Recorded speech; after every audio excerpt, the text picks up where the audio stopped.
After looking around online, I found quite a few calculators that estimate the weight you need to reach a specific body fat percentage. But they all make the same critical mistake.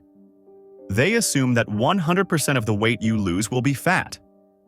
Some even acknowledge this limitation, but likely stick with it to keep the calculations simple.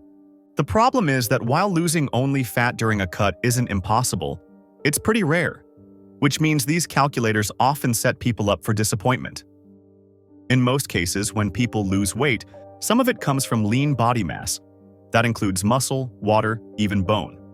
Studies show that, on average, only about 75% of weight loss during a typical cut is actually fat.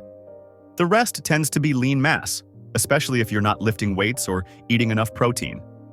So, if a calculator doesn't let you account for that, you're probably being set up for disappointment. Let's illustrate this with an example. Say you're 200 pounds at 30% body fat.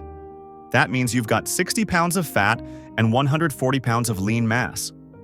Now let's say you want to cut down to 15% body fat. You type your numbers into one of those generic calculators, and it tells you that your goal weight is 165 pounds.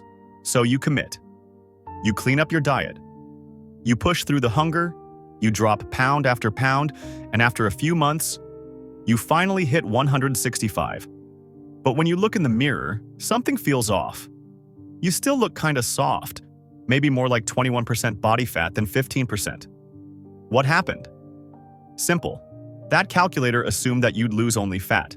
But in reality, you lost some lean mass too.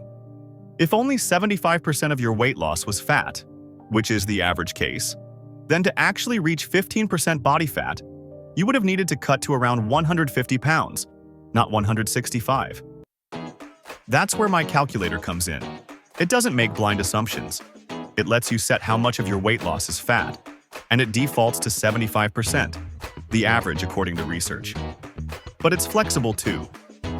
If you're lifting weights consistently, eating high protein, at least 0.8 grams per pound of body weight, and really dialed in, then maybe 85%, 90%, or even close to 100% of your weight loss coming from fat mass is reasonable.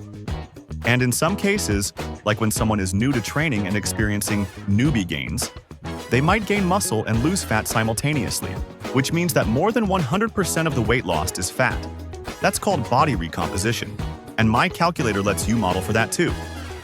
Bottom line, you get to adjust it based on your approach, so you can set more realistic goals and avoid that moment where you hit your target weight, only to feel like you're still not there yet.